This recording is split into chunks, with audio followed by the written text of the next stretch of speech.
मोहम्मद गजनवी ने जब सोमनाथ का मंदिर तोड़ा और तोड़ करके वो लूट करके वहां का सारा माल असबाब ले गया, तो जब हम कमजोर थे तो कोई बात नहीं, वो ले जाए।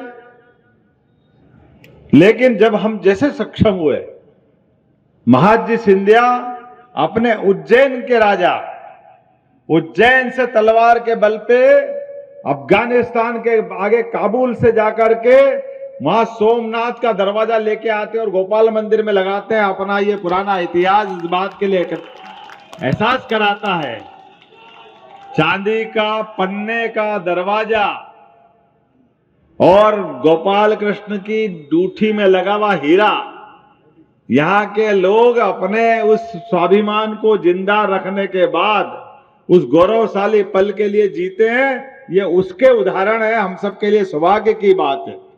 और मुझे इस बात का आनंद है, जाने अनजाने पता नहीं हमारे अपने उज्जैन में कोई घटना हुई तो एक राजनीतिक घटना जरूर महाराज सिंधिया जी ने करी थी।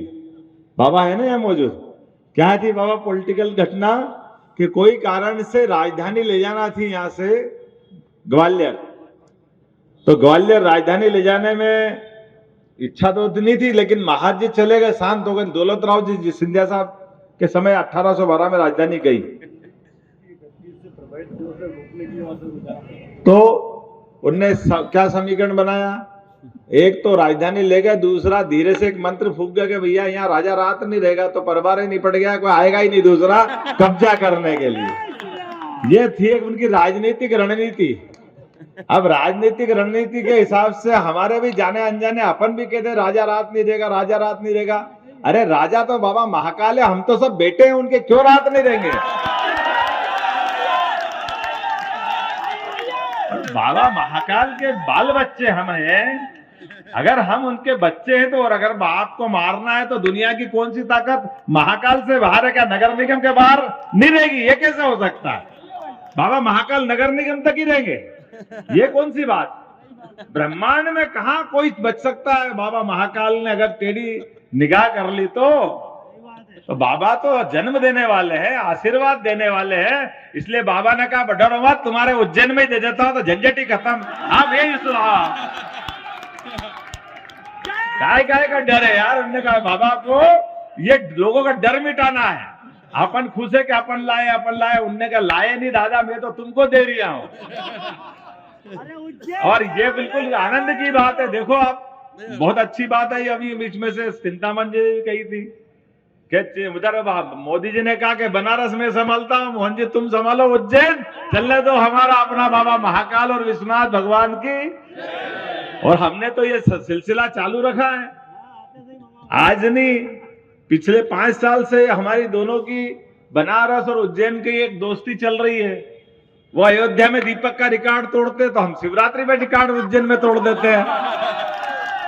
हमारा लाखों का रिकॉर्ड बनता रहता है और उस रिकॉर्ड को हर बार तोड़ते हैं, क्योंकि हमारा अपना ये जो आनंद है, इस आनंद को देवस्थान के आधार पर संस्कृति को समझाने का भी तरीका होना चाहिए। और ये बात सही है कि लोग अपने हिसाब से मुख्यमंत्री कहेंगे ले तो मैं तो मुख्य सेवक के रूप में ही काम करूंगा, मुझे ध्यान में आएगा कि मैं प्रदेश का मुख्य सेवक हूं।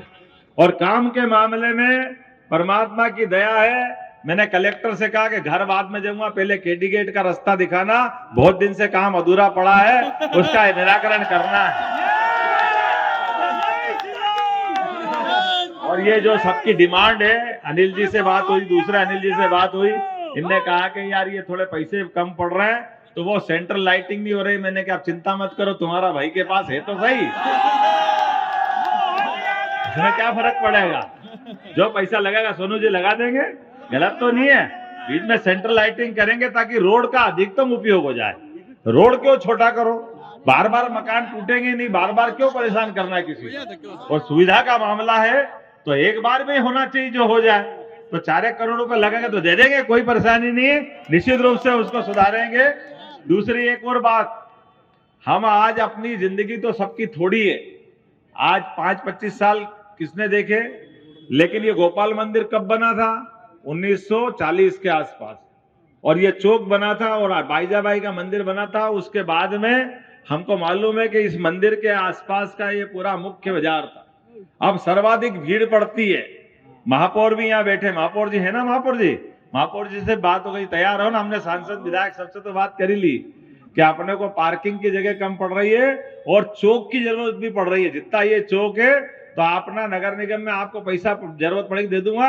ये जितने दुकानदार है बस उतनी मल्टी लेवल पार्किंग बनाना, बाकी पूरा खुला मैदान कर देना। यहाँ पे डबल मैदान है, ये गोपाल मंदिर का आनंद आ जाएगा आपने। क्योंकि जहाँ जितना खुला मैदान होगा, कार्यक्रम होगा, भीड़ में जरूरत पड़ती है, सवारी के समय आवश्यकता पड़ती है।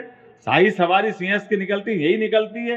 अभी कभी कोई घटना दुर्घटना हो जाए तो ये बड़ी भीड़ को अवेरने की जगह कहाँ है? बाकी तो सब दूर मकान ही मकान है। आज ही मैं डीजी से बात कर रहा था कि साहब मैं तो पहली बार आया था यहाँ झरोके से, मैं देखने आया तो एसपी ने कहा आप कहाँ से देखोगे? तो उन्होंने कहा कहाँ से दिखाओगे? तो बोले मेरे को ऊपर झरोके में बिठा दिया उसने। और जो यहाँ भीड़ पड़ती है, अब हमको तो मालूम, हमको तो मजा आते हैं हर बार वो, लेकिन जो पहली बार देखता वो राम राम जपता कि भगवान जाने ये क्या होएगा, कोई पूछा नहीं जाए, मर नहीं जाए, पता नहीं क्या होगा। क्योंकि वो वाकई बहुत एकदम अलग टाइप का माहौल रहता है पहली बार वाले के लिए। और ऐसे में कोई घटना घट जाए, कोई बात हो जाए तो हमको वाकई इस बात की जरूरत है। लेकिन हमने कहा कि जो दुकानदार है उन दुकानदार की व्यवस्था जरूर कर देना ताकि दुकानदार को परेशानी नहीं आए, लेकिन बाकी सब जगह अपनी पार्किंग के लिए रहेगी। ये आनंद के साथ अपना सबका निर्णय करें। अब लंबा भाषण तो दूंगा नहीं, लेकिन आपने कहा कि काम दिया है और सबने कहा कि काम करना 24 घंटे। तो कल ही उज्जैन संभाग के सभी लोगों के साथ उज्जैन में ही बैठक कर रहे हैं कि उज्जैन में नहीं, उज्जैन संभाग की पहली बैठक रहेगी, उसके बाद 10 संभाग की बैठक करते जाएंगे। राजनीति में किंवदंती, टोने टोटके और मिथक कई ऐसे शब्द हैं जिनके मायने एक ही निकलते हैं, अर्थात कुर्सी बचाने के लिए जतन। उज्जैन में लगभग 211 साल पुरानी एक मिथक टूटी है। उज्जैन में डॉक्टर मोहन यादव ने रात बिताई है। ऐसा कहा जाता था कि उज्जैन में कोई भी प्रधानमंत्री या किसी भी प्रदेश का मुख्यमंत्री रात नहीं बिता सकता है, लेकिन आप देखिए यहाँ पर जो मुख्यमंत्री डॉक्टर मोहन यादव है इसी मकान में रात में रुके हुए हैं और उन्होंने इस मिथक को तोड़ा है।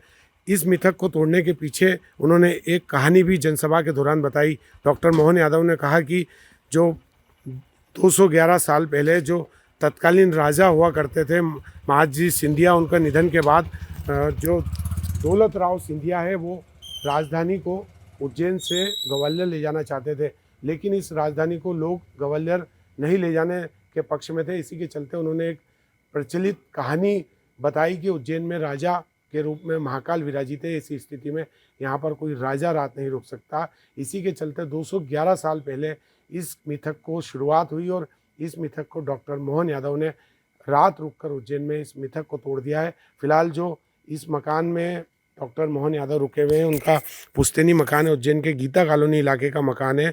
और यह भी कहा जाता रहा है कि जिस व्यक्ति ने उज्जैन में रात बिताई है, जिस मुख्यमंत्री ने रात बिताई है, उसमें उसे अपनी कुर्सी तक गंवाना पड़ी। इसमें मोरारजी देसाई से लेकर येदियुरप्पा का नाम जो है लिया जाता रहा है, लेकिन इस किंवदंती को लेकर डॉक्टर मोहन यादव ने जनसभा के बीच में बताया कि ये जो मिथक है ये मिथक झूठी मिथक है और इस मिथक को इसलिए भी बनाया गया था क्योंकि उस समय जो दौलत राव सिंधिया थे वो उज्जैन में कोई आक्रमणकारी आक्रमण न करे, इसे लेकर भी उन्होंने मिथक बनाई थी ताकि कोई भी आक्रमणकारी उज्जैन पर राज नहीं कर सके। उसके मन में इस बात का भय हो कि राजाधिराज भगवान महाकाल उज्जैन में विराजित होते हैं, इसी स्थिति में कोई भी राजा उज्जैन में राज नहीं कर सकता है।